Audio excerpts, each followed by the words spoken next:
Saya ucapkan selamat pagi anak-anak. Mari kita awali kegiatan pelajaran Agama Buddha pada hari ini dengan berdoa dulu ya.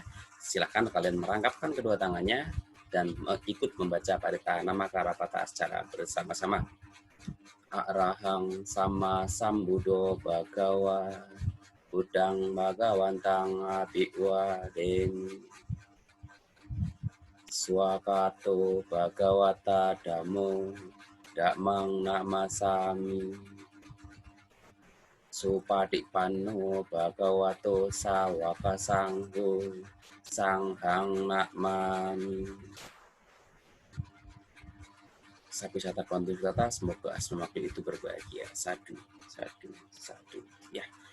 Demikian tadi anak-anak pembukaan yang telah kita lakukan bersama pada hari ini ya.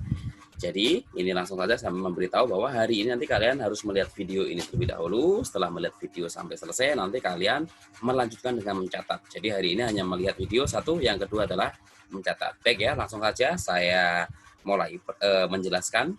Coba dilihat dulu.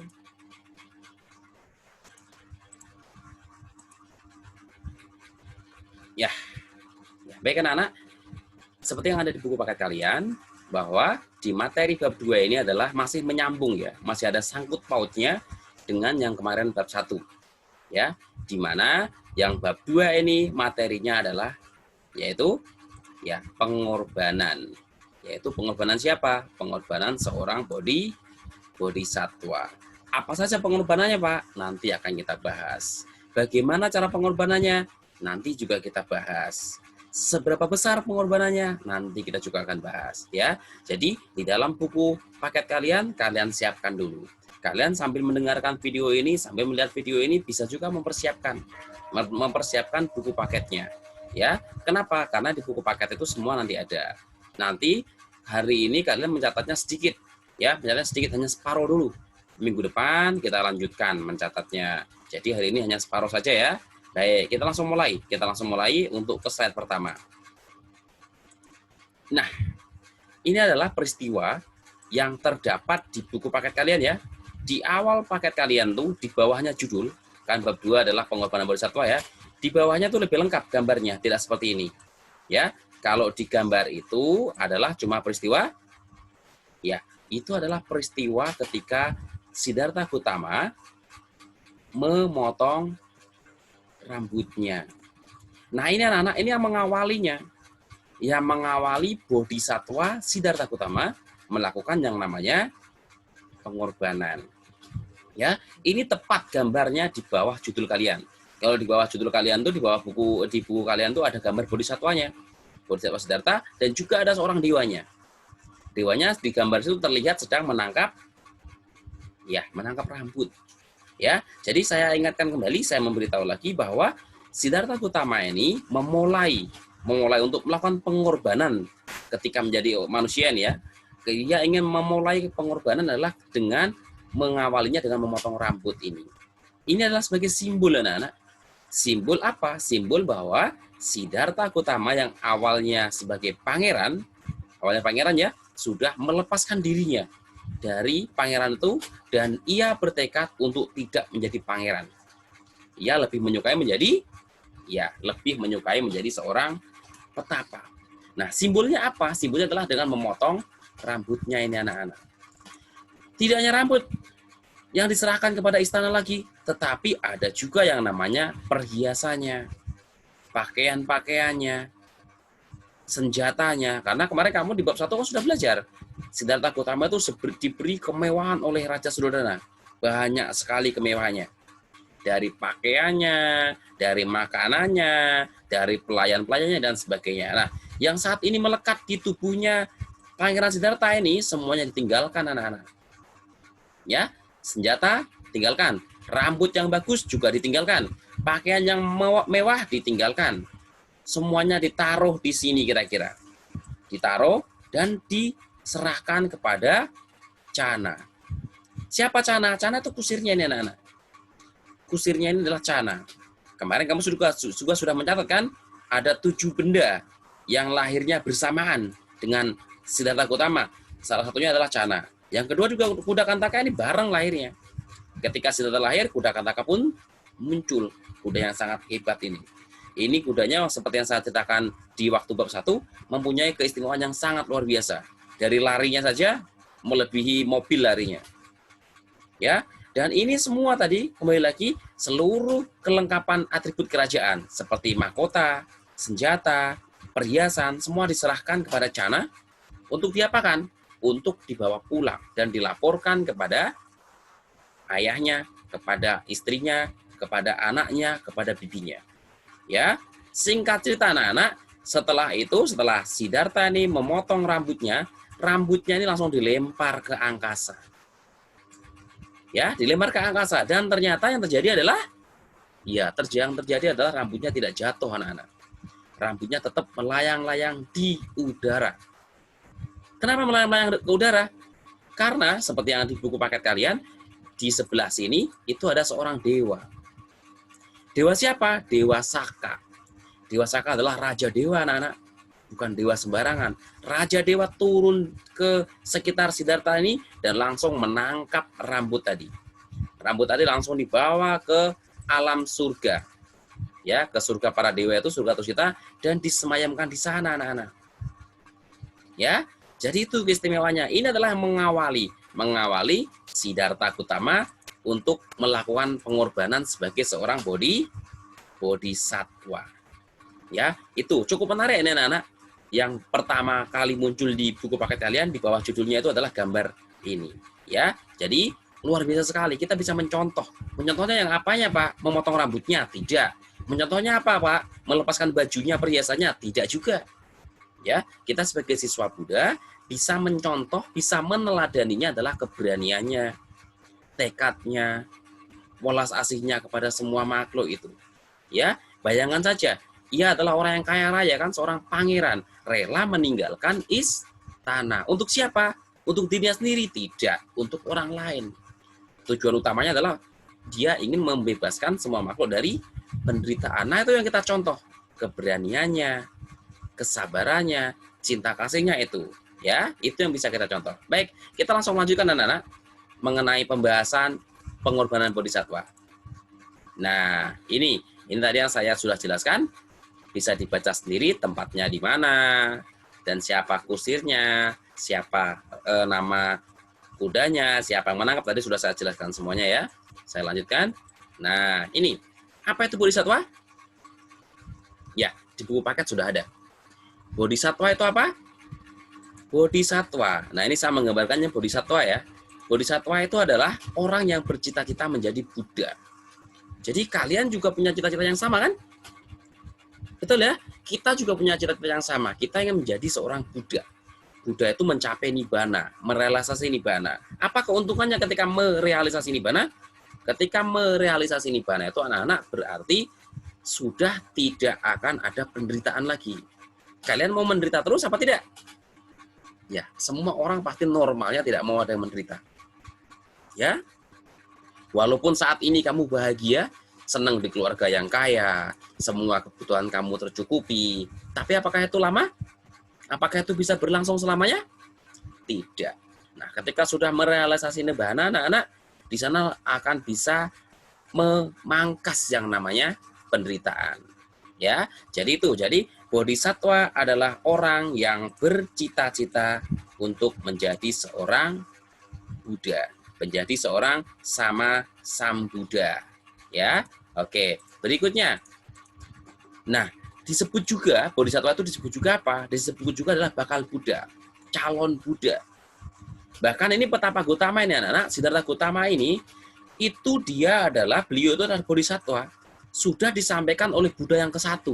Buddha itu di dunia ini ada 25 anak-anak. Buddha ke-1, Buddha Dipankara namanya. Nih saya tulis Dipankara. Nanti kamu di kelas 6 juga ada belajar. Nah, di kelas 3 juga ada, di belakang nanti ada, di belakangnya. Di bab 2 ini bagian belakang ada. Yang ketika Petapa Sumedha ya. Nah, Buddha Dipankara ini anak-anak, ini adalah Buddha pertama.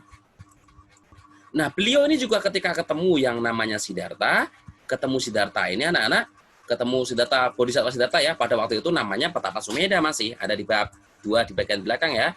Nah, itu Buddha di Pankara juga sudah mengatakan, wahai kamu Sumedha, kamu nantilah yang akan menjadi seorang Buddha.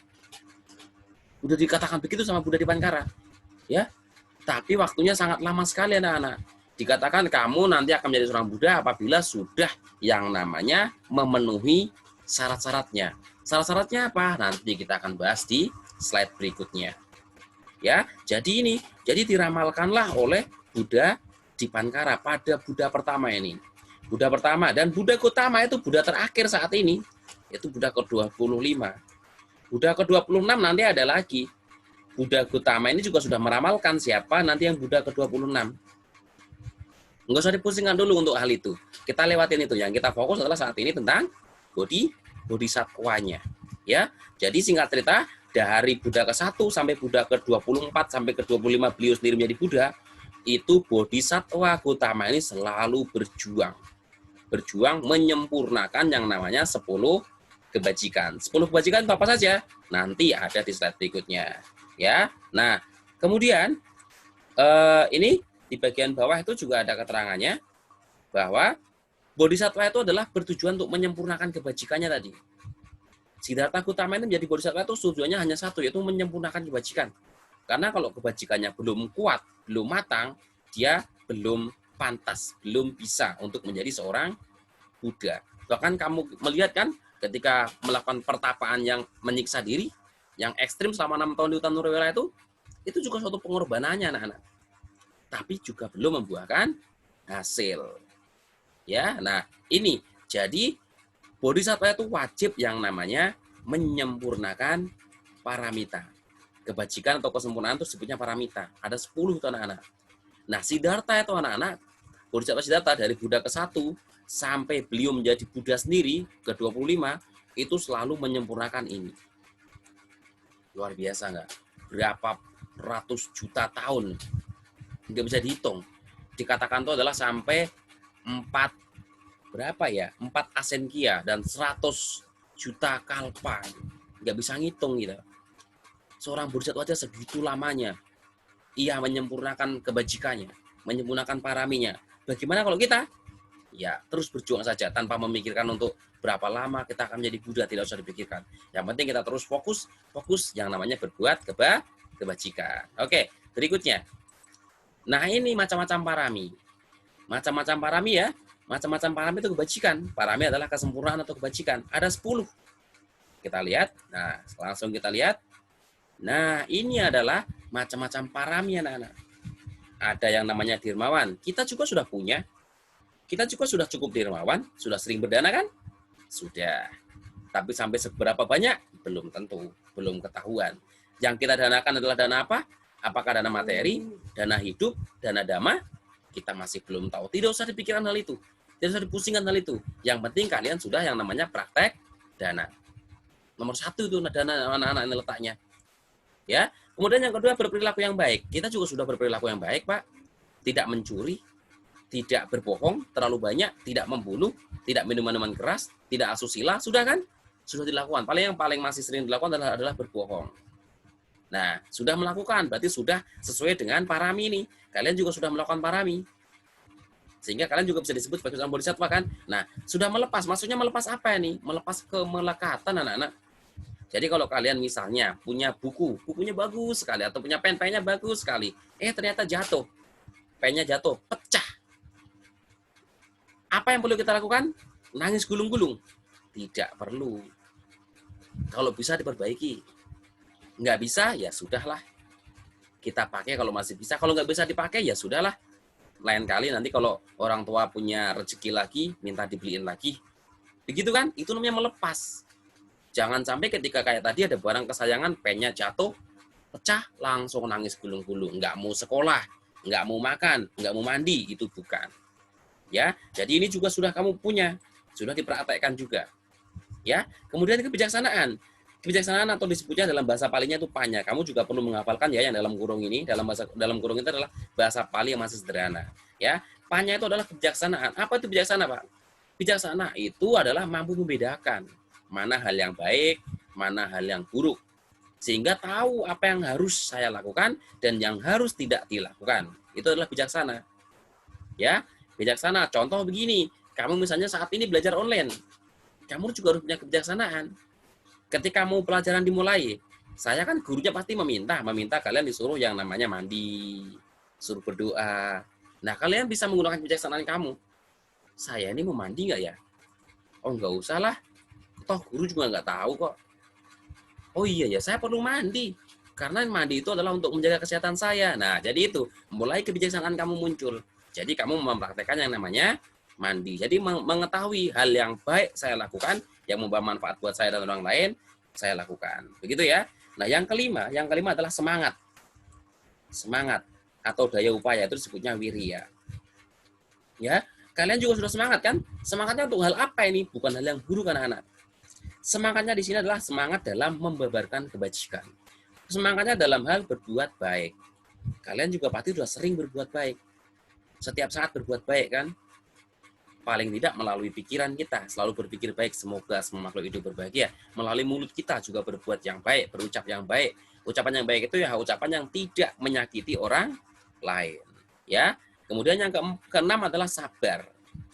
Nah, walaupun belum banyak sabar kita, kadang masih marah ketika diejek teman. Ketika misalnya diperintah-perintah orang tua, marah juga. Nah, itu wajar. Tapi saat ini kalian juga sudah memiliki yang namanya kanti atau sabar. Sabar itu biasanya tidak mudah mengeluh orangnya. Ya, kemudian sudah jujur. Jujur ini agak sulit. Tapi saya yakin kalian juga sudah memahami jujur itu seperti apa. Dan sudah mempraktekkan walaupun sedikit-sedikit. Nah, terus nggak apa-apa, kembangkan terus. Memang berawal dari sedikit-sedikit. Lama-lama nanti banyak seperti Siddhartha Gautama, seperti Bodhisattva Siddhartha. Beliau menyempurnakan kebajikan dari Buddha pertama sampai terakhir ya, sedikit. Ya. Nah, kemudian tekad. Nah, tekad ini harus kuat supaya kita tidak mudah mundur, tidak mudah menyerah. Contoh kalau kamu sebagai siswa, tekad kamu ya kayak misalnya lagi online. Kan ketika ulangan ada info itu, dikasih keterangan. Kerjakan dengan jujur tanpa membuka buku misalnya. Nah, kamu juga punya tekad. Saya bisa nggak bisa tanpa membuka buku. Saya bisa nggak bisa nggak mau tanya mami saya. Saya bisa nggak bisa harus mengerjakan. Nah, begitu harusnya. Itu punya tekad yang baik, tekad yang konsisten. Jangan ketika nggak bisa, buka buku paket lah, buka buku catatan lah, tanya mami lah, tanya Google lah. Nah, itu namanya bukan tekad yang baik. Nah, kalian harus mengembangkan itu juga. Cinta kasih juga sama. Harus kita kembangkan kepada semua makhluk. Dan tenang seimbang. Mungkin yang bagian 6 ke bawah ini, kalian belum dominan, belum banyak. Tidak apa-apa. Nggak ada salahnya. Yang sudah ada di sini, lakukan terus. Lakukan terus. Selama kamu lakukan kebajikan, pasti yang namanya karma baik akan selalu bertambah. Ya, selalu bertambah itu anak-anak. Jadi, terus berbuat baik. Kembangkan terus yang namanya kebajikannya. Oke, berikutnya. Nah, ini pembahasan tentang paramita tadi secara singkat ya. Apa itu dermawan? Ya, dermawan adalah orang yang gemar memberi. Nah, kamu juga sudah memiliki itu kan, sering berdana. Melihat ada yang namanya pengemis di pinggir jalan ketika kamu berkendara kemana sama orang tua kamu kasih. Ya, kepada biku juga sama, sering memberikan dana. Orang yang bermoral adalah orang yang mengendalikan diri. Nah, kalau yang bermoral mengendalikan diri, kamu kan sudah mengendalikan diri. Tidak melakukan pembunuhan, tidak melakukan pencurian. Enggak kan? Berbohong sedikit-sedikit, tidak melakukan asusila, tidak minum minuman keras. Nah, itu sudah bagus, sudah mengendalikan diri. Kalau ya orang yang bermoral, dia mengendalikan diri, maka dia nggak akan pernah berbuat yang namanya jahat. Dia akan selalu berbuatnya adalah perbuatan yang baik. Selalu berbuat baik. Ya, nah, ciri dari orang yang mudah melepas itu adalah mudah memaafkan kesalahan orang lain. Nah, siapa di antara kalian yang ketika temannya berbuat salah kepada kamu, sampai berhari-hari, bahkan berbulan-bulan, kamu nggak mau memaafkan? Ya, nggak boleh ya. Kenapa? Karena kalau orang yang mudah melepas itu nanti, salah satu paramita dia, itu cirinya adalah mudah memaafkan kesalahan orang lain. Memang tidak semua kesalahan dimaafkan dengan mudah.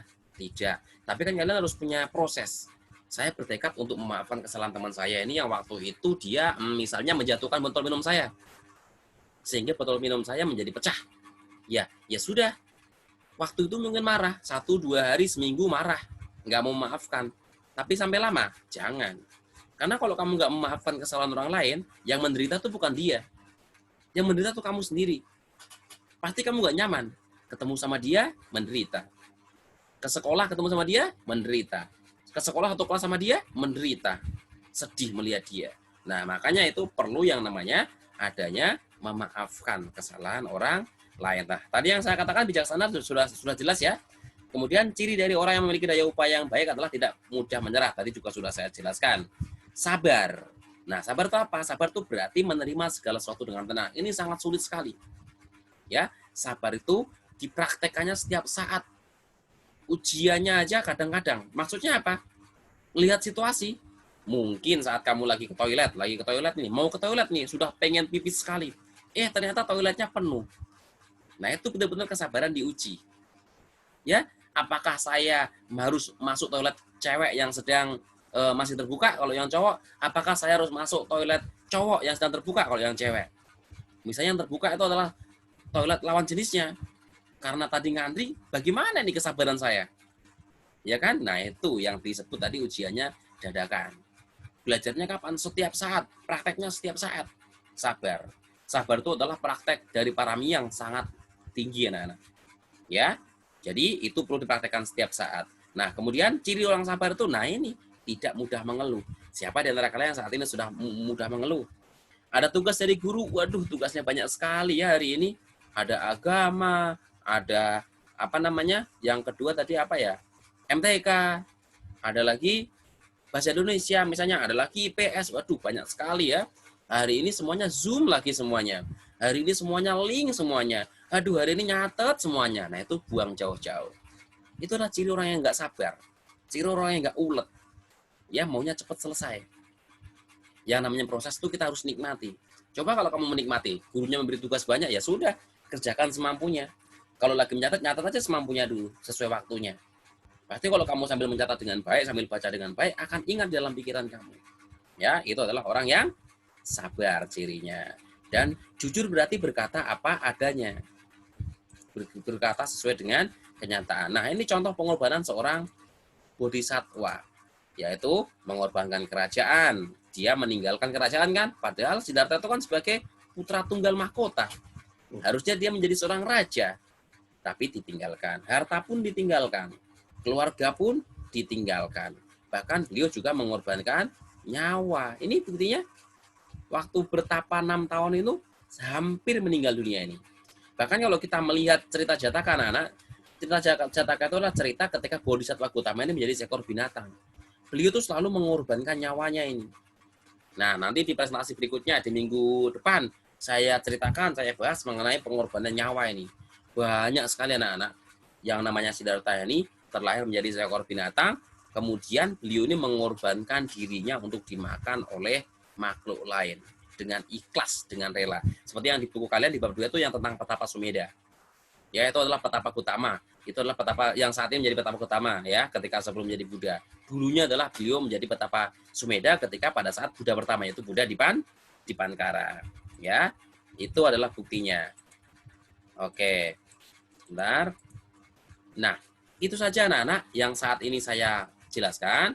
Kamu harus dipahami baik-baik dan juga sekarang kamu langsung mencatat yang ada di bawah ini. Terima kasih.